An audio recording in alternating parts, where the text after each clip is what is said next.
Here's a segment from a recent Gun Talk radio episode. You can listen to all the Gun Talk radio podcasts however you tune in, or check out guntalk.com for more.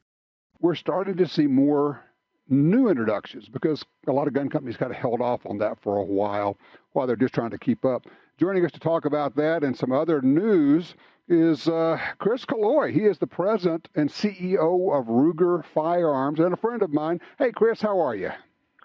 Hey, Tom, how are you? Happy to be here. I'm doing well. I feel like I'm just kind of lazing around because I'm not doing anything like what you guys are doing over there. But between Ruger and all the stuff you're doing, introducing new things, and then, of course, now with Marlin, which I know we want to talk about as well, you kind of have your hands full. Yeah, we do. It's been a busy time. We've got a lot going on in all three of our major gun plants, and some great new products that we launched this year. And Marlin is really the big story. So, that's going on primarily in our North Carolina factory, but we've got engineers working in the New Hampshire and Arizona plant helping get that product to market. We probably should not assume that people know what we're talking about.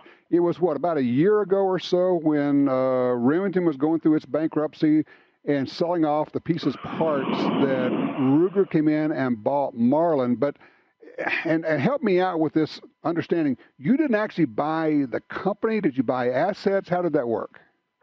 Yeah, we bought assets that were with Remington, and so Ruger was a successful bidder for Marlin, and that included all the machinery, the equipment, and then a lot of the inventory, the work in process, raw materials, and most importantly, the intellectual property behind both the names and the designs that Marlin is so famous for. Okay. And that was, obviously everybody thinks of Marlin as lever actions, but actually it's more than that, isn't it? Absolutely. Of course, one of their most successful guns of all time, the Model 60 semi-automatic 22 long rifle, competes directly with the Ruger 1022, and I think over the years they probably still may have sold more of the Model 60 than the 1022. Which is amazing given the numbers. More than 10 million of the 1022. It's kind of crazy. So you're going to have both sides of that. But for the moment, let's do this. For the moment, kind of give us the where are we now with Marlin, and for those of us who just flat out love lever actions, that's going to be my interest right off the bat is where are we and when are we going to see these? Yep, good question. Well, our first priority is going to be on getting the centerfire lever actions back in the market, and that's what we're working on in our factory in Mayodan, North Carolina. Number one priority that you'll see coming out, and it'll probably be mid-December when we launch it, begin shipping those guns. Again, I got to caution folks, it'll be slow to start, but we'll focus initially on the 1895, likely the SBL model, the stainless big loop in 45 government. In 45 government, 4570? 4570, excuse me, yep. Yeah, 4570, okay. And we'll have that, and then, the 1895 is the round bolt along with the 336. So, they're basically very similar in aside from calibers, they're a very similar model to make. Okay. So the 1895, 336, and then likely followed shortly thereafter with the 1894, picking up 357 and 44 Magnum. Okay, yeah, and then we can get into the pistol calibers. But first we're going to see probably the 4570, and then maybe after that the 336. I'm just guessing now in maybe like 3030? 3030, of course, we'll have, and, we'll probably have in the 1895, the other, of course, famous cartridge there, not as big a volume as 444 Marlin. So, which are great cartridge. All right, so for those of us, I'm going to include myself on that because I'm also one of those guys because I don't know much about this. I'll go, well, you guys bought it. You had it for a year. What's the big deal? Just bring it on down there and turn the machines on, right? Sure, exactly. You sound like some of the emails I've gotten from some of my customers, and I tell you, it's a monumental undertaking. You may have heard me say before, we had over 100 tractor-trailer loads that came out of the various Remington facilities, primarily in upstate New York and then Huntsville, Alabama. All of those descended on our plant in North Carolina, where we had a separate warehouse just as a staging area to bring all that equipment and material in. The woodworking equipment that makes the wood stocks went up to our factory in New Hampshire. And so we've been, using it as a staging area. There's some great photos, there's some great pieces on our social media sites, particularly Facebook. Has some great pictures that show the process on the Mayodan factory floor as we've moved those machines in, added machines, debugged them, gotten them back up and running, and again, big undertaking to get that up and running. Let me ask you something. I remember hearing somebody in another industry completely, and he said, it's not the process of making the product. What we really work hard at is the process of designing the process. And it's, making the guns is one thing, but actually designing how do we make them, how do we structure the factory, how do we move things through, that's the real work. Does that seem right? It really is, because we've got some processes that didn't necessarily mesh well with the way we do things at Ruger with our lean manufacturing environment. So we're going through on a part-by-part basis on every single model before we roll it out to bring those processes up to speed, make sure we've got the appropriate quality measures in place, and really the team has done a fantastic job with that. But the process is what's going to get us those great products. Exactly. You're actually designing a process that makes a gun is really what you're really all about. Absolutely. And a lot of people have asked, well, are you going to use the investment castings that Ruger is famous for with our, we have our own investment cast foundry up in New Hampshire, the Pine Tree Castings. And no, if it was a forged part, we're going to stick with that. I mean, if we were designing from scratch, we might use investment castings. Hard to say. But, the forged receivers that Marlin's were known for, we're continuing with those. The one significant difference in, a lot of people talk about rifling, particularly as it relates to Marlin, who had, you'll recall, the great debate over the years, micro groove versus Ballard. These barrels will be, using Ruger's hammer forged process that we're famous for. And we'll be cold hammer forging these barrels, and the initial results we're getting are phenomenal in terms of accuracy. Yeah, but those are accurate barrels and shouldn't be a problem shooting lead bullets, which was always one of the questions about the micro groove. Yeah, exactly. Chris, let me do this. I'm going to take a quick break here. We're going to come back because we've got a lot more to talk about with what Ruger's doing, and also maybe a couple more things to wrap up on the Marlin side of things. We're talking with Chris Killoy.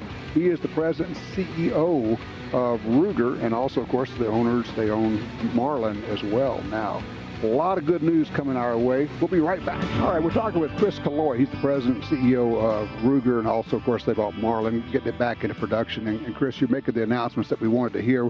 First gun out in December, probably 4570 in the stainless big loop model. I know I was not the first person, but I may have been one of the first people some months ago when we talked. I said, if you're going to have Marlin, if you're going to have lever actions, and you guys make really cool single-action revolvers, wouldn't it be cool if you could do some kind of a combo set? Is that possible? Is that something you might cross-reference between Ruger and Marlin at some point? It really should be. I mean, we've had a lot of requests for that. I mean, just think of a cool Blackhawk, and a 336 combo, or something like that, or an 1894, sharing the same 44 Magnum cartridge. That could be very cool. So it'll be a while before we're there. Again, we've got a bunch of the initial focus will be on the centerfire lever guns, getting those back in production. We've got a long way to go. We had modest expectations initially for the volume that we thought we'd be able to get, but based on what we're seeing so far, as far as reaction from customers at the consumer level, retail and wholesale level, I'm sure we'll be expanding our initial capacity that we have down in North Carolina for additional guns. And I think once we do that, that'll open up some of the special makeup opportunities that we've been, so well known for, that we do with either Talo, Lipsys, and Davidsons. A lot of those, I could see that as a special opportunity down the road. Okay. Tell me a little bit about this plant, this factory in North Carolina, because I think maybe that's your newest place, right? That's our newest factory. Right. We've got the plant in North Carolina is our newest factory, and frankly, had an available warehouse when we moved the Marlin equipment in. But the warehouse we initially moved into wasn't suitable for manufacturing. So we've since found an additional manufacturing plant, very similar in size and capability to what we are now in Mayodan, just a mile or so down the road. So we recently leased that. We're in the process of restructuring the inside, putting in all the power and the things we need to get going. Not initially would be our finished goods inventory, but we've also got it sized and scoped for additional manufacturing footprint. So we're very excited about that, and I think that'll help us because we started slowly with that factory down in North Carolina, and we quickly have outgrown it to the point where we're tripping over each other, in the finished goods area, and so it was time to expand, which is a good thing. Well, I think that's the new normal. I really don't think we're going to – I don't know that we're in a bubble. I'm seeing this and thinking, with all these new people buying guns like crazy, I'm not sure we're not in something that's what we would call the new normal now.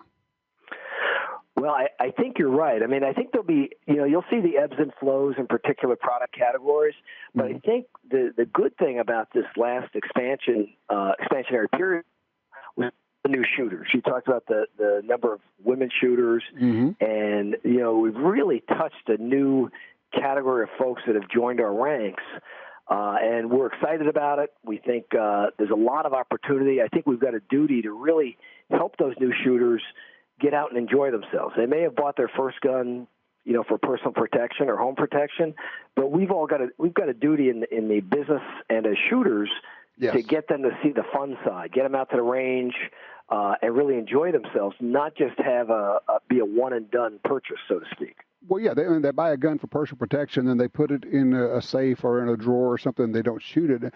It's up to, when you say we have a duty, it's not just Ruger and not just the industry, but every shooter out there has a duty to say, hey, look, why don't you come out with me? And that's the way you do it. You invite them to come out with you. Come on out with me. Let's shoot. Bring that gun you bought, and you can shoot some of mine too, and you get them into it. And it makes them safer. It makes them better, and it kind of brings them into the fold. But the whole idea of if you just buy it and put it away, you don't know enough yet. You need more experience to be a safe, responsible gun owner. Absolutely. I mean, even just going to the range for a new shooter, if they're not with an experienced shooter, can be intimidating. They don't know. They don't know what they're supposed to do. They don't know, when there's a ceasefire to change targets out and things like that. Just how to work through that and understand it and behave, when you're at the range. So I think we can all do a much better job bringing those new shooters out, coaching them and mentoring them in their shooting journey. Absolutely. Let me switch just for a second because I don't want to miss this opportunity. I know that as the president, you get the calls and basically you get the complaints of the problems. People don't call you and say, hey, great job. They generally call you and say, hey, you need to fix this. And I just want to give you a big shout out. Your team at the Ruger Custom Shop knocked it out of the park with this SR 1911 we're doing for the Gun Talk, this little limited run of Commander size 1911. That is one of the best shooting pistols. I mean, and you know me, I got a lot of different pistols of all different types, and I like a lot of different brands, but I literally do not have a pistol or a handgun that shoots any better than this one. Oh, that's awesome. I mean, we know that, of course, 10 millimeter, we've got a couple of fans at Ruger, the 10 millimeter 1911 format. And you didn't have to ask too hard on that one. We've got some guys that are and gals that are very passionate about that cartridge on that 1911 platform, and it really did turn out great. So we're very excited about that one. Yeah, and they, I know they can't make a lot of them at a time, and we're just kind of, getting them out the door. And it's a limited run, which is good. But, I don't know, but I'm thinking that at some point we're going to see a 10 millimeter Commander in production from Ruger at some point, when this run is over. Well, and I think we could, and I think, we're just trying to get some of that production caught up, in the factory. And that gun is made out in our plant in Prescott, Arizona, which does a great job for us, and that's where most of our pistols are. And as you likely know, they've been inundated with business between the Max 9 and the Ruger 5.7 pistol, and just all the things they've been trying to keep up with. So I think as we get a little bit of as demand just softens just a little bit, it'll give us a chance to get back to some of those new products and niche products like the 10 millimeter 1911. What's the process at Ruger when you guys come up with a new offering? Do you guys just sit around and brainstorm, or where do the ideas come from? Well, a lot of times our customers. We have the Voice of the Customer program we have is a formal and informal process to listen to our customers. We get that feedback through our website. We have a link called Email the CEO, where customers can email me directly with their ideas for new products. I read every single one of them, and then I get them in the hands of our product managers, our engineering team, our operations team, and our sales and marketing folks. And then we have kind of a formal review process to prioritize things, put a forecast behind it, look at what the cost and the amount of time and effort involved will be to bring that product to market. Mm-hmm. And then between the forecast and when we look at the average selling price, et cetera, we say, okay, is there an opportunity for us to make this gun profitably and successfully, at Ruger? And that's what comes down to it. And because we've got a lot of guns that we affectionately refer to as being in the parking lot. The parking lot is our nickname internally for great ideas that just haven't seen the light of day yet, based on either volume or other projects ahead of it. Right. Interesting. Okay, so there's a bunch of stuff out there that might make it in at some point. It's just not yet. Exactly. We've got a bunch of things in the hopper. Some of the things we talk about, some that we haven't. But it's really there's a lot there. We don't lack for good ideas. It's just each of those projects, depending on how significant it is, has a lot of engineering time behind it. Right. And I know no one's ever suggested it, but maybe you could bring back that 44 carbine. Yeah, I get a lot of suggestions on that. And I know. Actually, I think the 1894 from Marlin will fill a lot of that niche. Not all of it. I agree. But it'll help. I agree. That'll be terrific. Chris, thank you so much for spending some time with us and bringing us up to speed with Ruger. And, at some point I got to get out there and see you guys. All right, Tom, we'd love to have it. We'd love to get you and Ryan out there to the factory, and maybe we get you in the factory in North Carolina so you can see some of the Marlins coming off the line, or New Hampshire or Arizona. You're welcome to any and all of them. Sounds good. We'll have to run over there and watch them making lever actions. That would be very cool. Chris Killoy, thank you so much. Thank you, Tom. All righty, you take care. Yeah, the good folks at Ruger, boy, they make good stuff. I'm so excited about the new Marlins. All right, the Cliff Notes. First one out, probably mid to late December. Stainless steel, big loop, 4570, the 1895, and then pistol or handgun caliber models later next year. Very cool stuff.